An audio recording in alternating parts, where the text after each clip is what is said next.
साक्षी संस्कृत अध्ययन या युट्यूब चॅनलवर आपल्या सगळ्यांचं स्वागत। आज आपण पाहणार आहोत इयत्ता 10वीचा व्यसनी मित्र परीक्षा हा पाठ। चला तर मग सुरुवात करूयात। आधी आपण बघणार आहोत की पाठामध्ये काही सुरुवातीला प्रश्न विचारले आहेत। उत्तम मित्रे के गुणाः भवेयुः।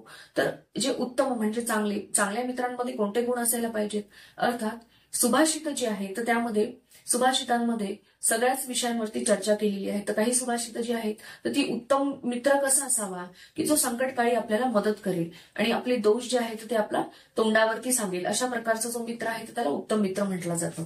त्यानंतर बघा, संकटस्मे मित्रेण साहाय्यम कृतम इति कदाचित अनुभूतम वा। आणि संकटकाळी तुम्हाला एखाद्या मित्राने मदत केली हे तुम्ही यापूर्वी अनुभवलं आहे का? तर या दोन्ही प्रश्नांचा तुम्ही विचार करायचा आणि उत्तर मिळवण्याचा प्रयत्न करायचा। त्यानंतर बघा, हितोपदेशात स्वीकृता एषा कथा। आता ही जी कथा आहे कुठनं घेतलेली आहे तर हितोपदेशातून। हितोपदेशस्य कर्ता नारायण पंडित आणि हितोपदेशाचा कर्ता कोण आहेत तर नारायण पंडित। हितोपदेशस्य चत्वारः विभागाः सन्ति। किती विभाग आहेत हितोपदेशाचे? 4। मित्रलाभ, सुहृद्भेद, विग्रह आणि संधी। ग्रंथे अस्मिन् पशुपक्षिणां कथा माध्यमेन नीतिवचनानि बोधितानि। आणि पशुपक्ष्यांच्या माध्यमाने या ग्रंथामध्ये नीतिवचन सांगितलेले आहेत। आता इथे बघा, ग्रंथेस्मिन् याचा संधी विग्रह असा केला जातो, ग्रंथे अस्मिन्। अस्मिन् म्हणजे या, इथे विशेषण विशेष संबंध आहे ग्रंथे अस्मिन् यामध्ये। जी लिंगवचन विभक्ती विशेषाची तीच लिंगवचन विभक्ती विशेषणाची असते। त्यानंतर बघा, आपण पाठाला सुरुवात करूयात। अस्ति एकम चंपकम नाम अरण्यम। एक चंपक नामाचं अरण्य होतं, जंगल होतं, वन होतं। अरण्ये चित्रांगो नाम मृग, चित्रांग नावाचा एक हरिण। एकाक्षो नाम काकश्च, एकाक्ष नावाचा एक कावळा। स्नेहेन निवसतः स्म, आनंदाने राहत होते। एकदा चित्रांगः वने भ्रमत केनापि शृगालेन अवलोकितः। आणि कोणत्या तरी एका कोल्ह्याने या हरणाला वनामध्ये फिरत असताना पाहिलं। क्षुद्रबुद्धी नामसह शृगालः स्वार्थ हेतूला मृगेण सह मित्रताम ऐच्छत्। आणि क्षुद्रबुद्धी नावाचा जो कोल्हा होता तर तो स्वार्थ हेतूने त्या हरणासोबत त्याला मित्रता करायची होती, मैत्री तो इच्छित होता। ऐच्छत् हे लंगलकाराचं क्रियापद आहे। ऐच्छत् म्हणजे इच्छा केली, मित्रता म्हणजे मैत्री, मैत्रीची इच्छा केली। कशासाठी तर आपला स्वार्थ साध्य करण्यासाठी। अस्तंगते सवितरी, सूर्य अस्ताला गेल्यावर क्षुद्रबुद्धी ही मृगेणसह, क्षुद्रबुद्धी जो आहे तर तो मृगेणसह म्हणजे हरणासोबत मृगस्य निवासस्थानम गतः, हरणाच्या घरी गेला, निवासस्थानी गेला। मृगशृगालो दृष्ट्वा काकः अवदत्। मृगशृगालो म्हणजे मृग आणि कोल्हा, तर यांना बघून काको वदत म्हणजे कावळा म्हणाला। याचा संधी विग्रह असा होतो बघा, काको वदतचा काकः अवदत, कावळा म्हणाला। आता मृगशृगालो यामध्ये मृगः च शृगालः च हा समास आहे, इतर एक द्वंद्व समास। मृगः च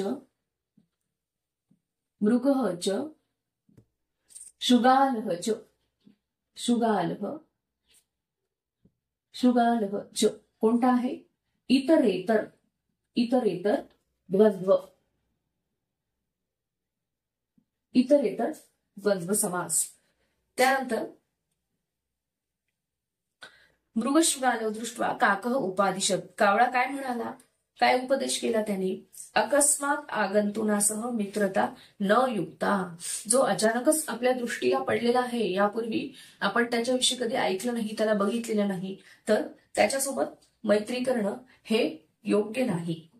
तदाकर्ण्य चंबुकः सोकोपम आह।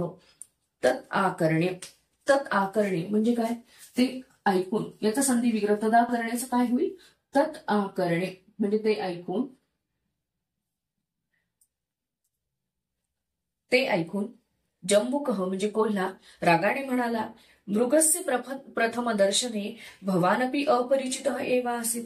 म्हणजे ज्या वेळेला तुम्ही हरणाला पाहिलं होतं त्यावेळेला सुरुवातीला तुम्ही सुद्धा एकमेकांना अपरिचितच होते की नाही।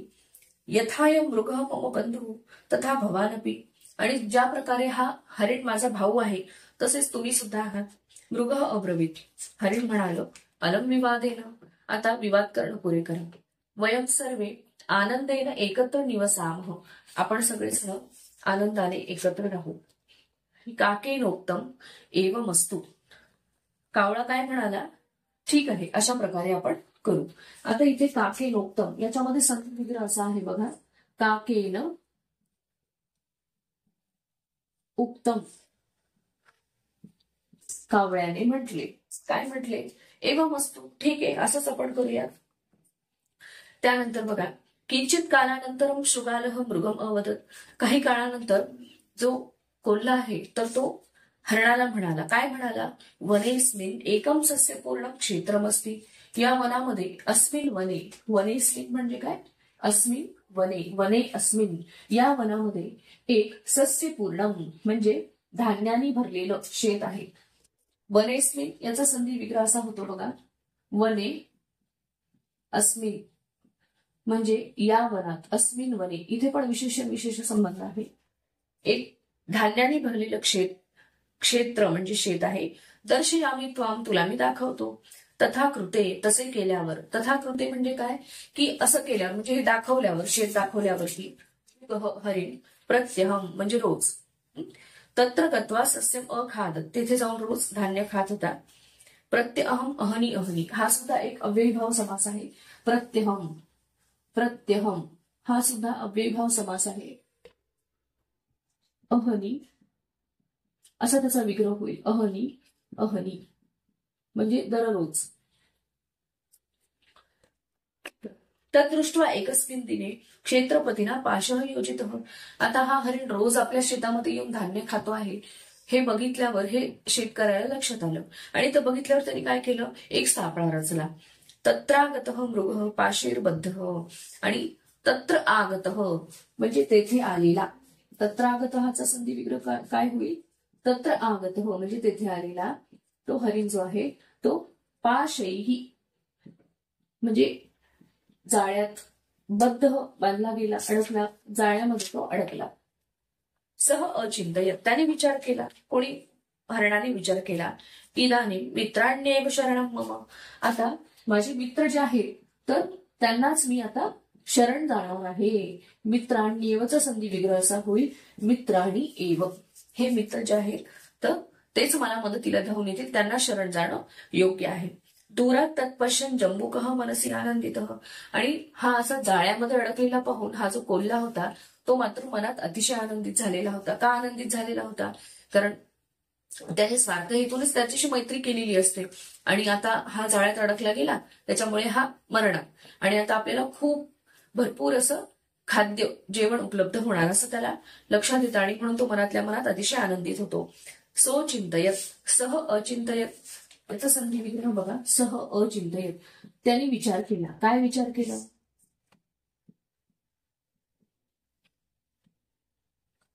फलितम मे मनोरथम, माझं मनोरथ जे आहे तर ते साध्य झालेलं आहे. इदानीं प्रभूतम भोजन प्राप्स्यामि, आणि आता मला प्रभूतम म्हणजे पुष्कळ भोजन प्राप्त होणार आहे. मृगस्तम दृष्ट्वा अब्रवीत, आणि मृग हरिण त्याला पाहून म्हणाला. काय म्हणाला, मित्र छिंदी तावन मम बंधनम,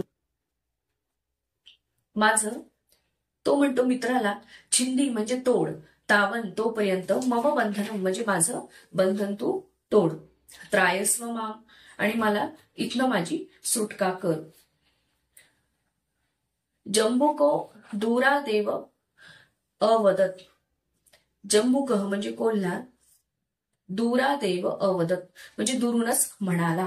काय म्हणाला, दूरात एव अवदत, दूरादेव अवदत त्याचा संधी विग्रह असा होईल बघा, दूरात एव अवदत, दूरात